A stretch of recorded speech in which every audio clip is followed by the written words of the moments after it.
Shalom, greetings from Jerusalem, the city of peace.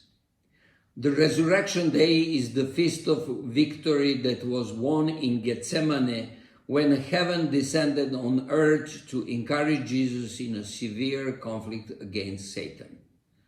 At the very beginning of the Mount of Olives is the Garden of Gethsemane, in Hebrew, Gethsemane, which means oil press.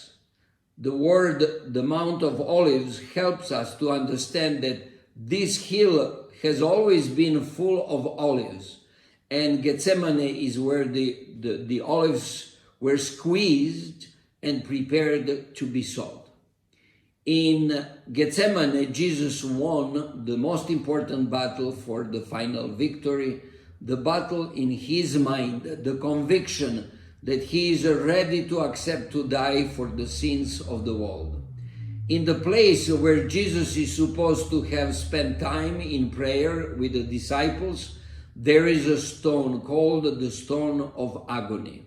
In that environment, very close to the Temple of Jerusalem, drops of sweat and blood flowed from Jesus' forehead as evidence of a great internal struggle. Jesus was the Lamb of God who takes away the sins of the world. If there had been no victory in Gethsemane, there would have been no resurrection. So the victory over death was won in Gethsemane, and it was done through prayer. We must not forget that our victories are accomplished in the same way, only through prayer. We are also promised to receive the help of heaven in our struggles, the help of angels, as it was the case of Jesus. Hebrew 1:14 says, "Are not all angels, all ministering spirits sent to serve those who will inherit salvation?" Let's specify some essential elements of what happened there in Gethsemane. First, Jesus felt the need to pray alone. Some prayers are very effective in groups, but the true needs of the soul are satisfied through the direct connection with God Himself. This is what Jesus said first when He entered the Garden of Gethsemane with His disciples. "Sit here while I go and pray over there." The personal prayer was crucial to him. It has to be crucial to us also. The second, the disciples were in need to pray. The second word of Jesus in Gethsemane was, "My soul is exceedingly sorrowful, even to death. Stay here and watch with me." Unfortunately, the invitation of Jesus was not sufficient for the disciples to stay awakened. And this is a lesson for us. Ellen White encourages the disciples of Jesus. A man cannot be a happy Christian unless he is a watchful Christian. He who overcomes must watch. We are to keep close to the side of Christ, walking in the path of self-denial and sacrifice. We are in an enemy's country. He who was cast out of heaven has come down with great power. With every conceivable artifice and device, he is seeking to take souls captive. Unless we are constantly on guard, we shall fall an easy prey to his unnumbered deceptions.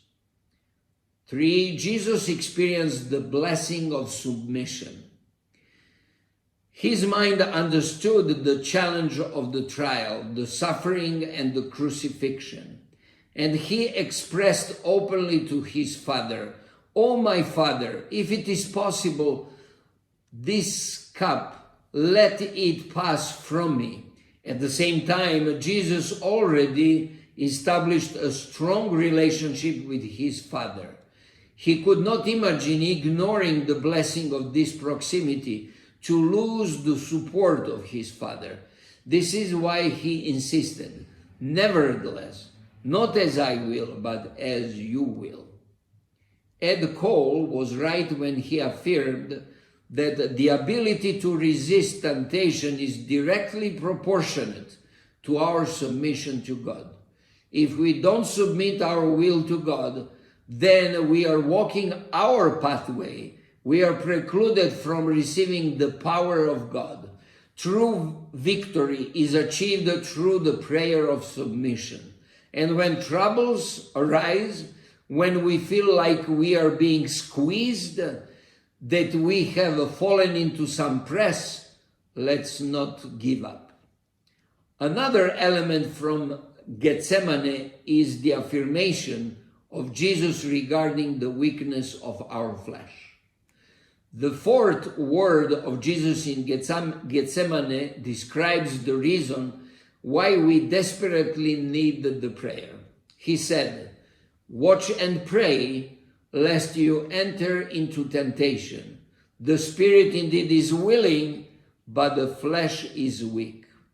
I like very much the writings of John of the Ladder, a writer from the 7th century, who presented excellent advices about Christian growth. His explanation of what happened in Gethsemane is truly inspiring. He articulated in a special way his understanding of the words of Jesus. Our nature, our flesh, is on the side of our enemy. He has the best of the argument. So the man who decides to struggle against his flesh and to overcome it by his own efforts is fighting in vain. He said, "The truth is that unless the Lord overturns the house of the flesh and builds the house of the soul, the man wishing to overcome it has watched and fasted for nothing. Offer up to the Lord the weakness of your nature. Admit your incapacity, and without your knowing it, you will win." Therefore, let's accept and meditate the message of Jesus in Gethsemane. Let's follow his example. We desperately need prayer. As someone said already in 1865, prayer is the answer to every problem in life. It puts us in tune with divine wisdom, which knows how to adjust everything perfectly. So often we do not pray in certain situations because from our standpoint, the outlook is hopeless. But nothing is impossible with God. Nothing is so entangled that it cannot be remedied. No human relationship is too strained for God to bring about reconciliation and understanding. No habit so deep-rooted that it cannot be overcome. No one is so weak that cannot be strong. No one is so ill that he cannot be healed. No mind is so dull that it cannot be made brilliant. Whatever we need, if we trust God, he will supply it. If anything is causing worry or anxiety, let us stop rehearsing the difficulty and trust God for healing, love, and power. The words of Andrew Bonar from Scotland, 19th century, will guide us through our conclusion. Oh brother, pray. Spend time in prayer. Rather neglect friends than not pray. Rather fast and lose breakfast, dinner, tea, and supper, and sleep too, than not pray. The Lord is near. He comes softly while the virgin slumber.